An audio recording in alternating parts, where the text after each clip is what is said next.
اس وقت اسلام اور کفر کا مقابلہ بڑی شدت سے جاری ہے۔ اس مارکے کے بہت سے پہلو ہیں۔ آج یہ مارکہ اس انتہا پر پہنچ گیا ہے کہ اللہ کے دشمنوں نے نبی آخر الزمان صلی اللہ علیہ وسلم کی ذات کو نشانہ بنا لیا ہے، مسلسل گستاخیاں کر رہے ہیں۔ نبی کریم صلی اللہ علیہ وسلم کی شان میں گستاخی کرنے والوں کے بارے میں اللہ تعالی نے فرمایا،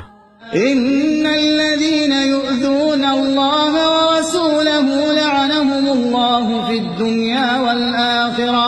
وأعد لهم عذابا مهينا۔ جو لوگ اللہ اور اس کے رسول کو رنج پہنچاتے ہیں ان پر اللہ دنیا اور آخرت میں لعنت کرتا ہے اور ان کے لیے اس نے ذلیل کرنے والا عذاب تیار کر رکھا ہے۔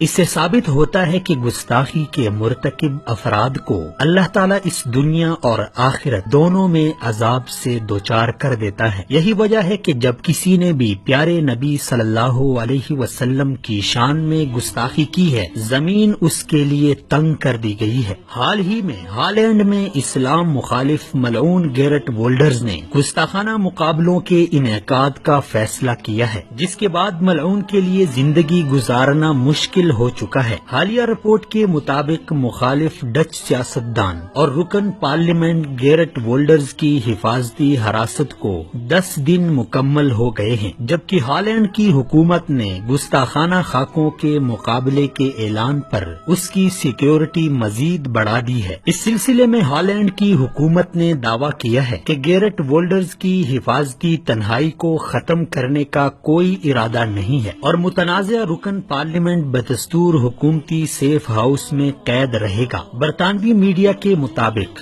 گیرٹ وولڈرز 12 جولائی کو انگلش ڈیفنس لیگ کے ایک نسل پرست اور مسلم دشمن رہنما ٹومی رانسن کی رہائی کے لیے منعقدہ مظاہرے میں شرکت کی غرض سے لندن پہنچنے والا تھا، لیکن برطانوی انٹیلیجنس MI6 نے گیرٹ وولڈرز کو سیکیورٹی رسک قرار دے کر اس کی حفاظت کی ذمہ داری لینے سے انکار کر دیا تھا۔ گیرٹ وولڈر کے قتل ہو جانے کے پیش نظر دی ہیگ میں برطانوی سفیر نے گیرٹ وولڈر کو ویزا دینے سے انکار کر دیا تھا۔ اس کے بعد گیرٹ وولڈرز کی ہالینڈ میں بھی سیکیورٹی مزید سخت کر دی گئی ہے۔ ڈچ میڈیا نے اپنی رپورٹ میں انکشاف کیا ہے کہ ہالینڈ حکومت نے انٹیلیجنس سفارشات پر گستاخ رکن پارلیمنٹ کی حفاظت مزید سخت کر دی ہے اور اسے دی ہیگ کے ایک سرکاری سیف ہاؤس میں رکھنے کا حکم دیا گیا ہے۔ جرمن جریدے کے مطابق ڈچ حکومت نے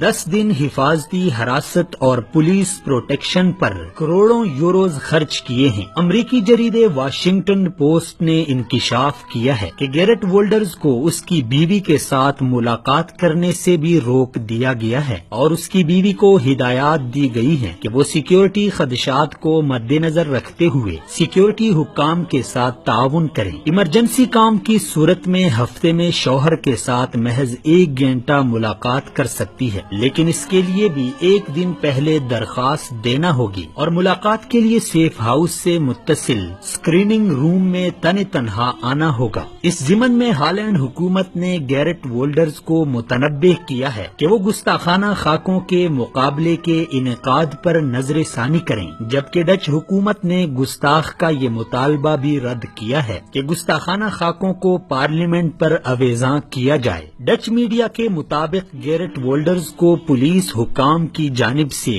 ایک بیگ بھی دیا گیا ہے جس میں سرخ اور بھورے رنگ سمیت کئی اقسام کے نقلی بالوں کی وگ موجود ہیں۔ کئی اقسام کی ٹوپیاں، چشمے، نقلی مونچھیں بھی فراہم کی گئی ہے تاکہ وہ کسی بھی سفر میں بیس بدل سکے، جبکہ ہالینڈ میں گیرٹ وولڈرز کے لیے کم از کم 2 سیف ہاؤسز موجود ہیں جن میں ایک کمرہ بم پروف ہے جس کو پنک روم کا نام دیا گیا ہے، جبکہ اس کی بیوی کو بھی 2 مسلح اہلکاروں کی سیکیورٹی فراہم کی گئی ہے۔ گیرٹ وولڈر کی بیوی پر بھی عوامی مقامات اور مارکیٹوں میں جانے کی پابندی لگائی گئی ہے، جبکہ اس کی بیوی کو بھی انتباہ کیا گیا ہے کہ وہ 2 سے زیادہ راتیں ایک مقام پر نہیں گزار سکتی۔ واشنگٹن پوسٹ کے ایک رپورٹ کے مطابق گیرٹ وولڈرز کی بیوی قتل ہو جانے کے خوف سے کئی راتیں اپنی مرضی سے جیل میں گزار چکی ہیں۔ یہ تمام حقائق اور انکشافات اس بات کی نشاندہی کرتے ہیں کہ گستاخ رسول چاہے کوئی بھی ہو، چاہے جہاں بھی ہو، اسے دنیا میں بھی اللہ تعالیٰ ایسے عذاب میں مبتلا کر دیتا ہے کہ اس کی زندگی اس پہ تنگ ہو جاتی ہے، اور کل قیامت والے دن بھی اس کو سخت سے سخت عذاب ملے گا۔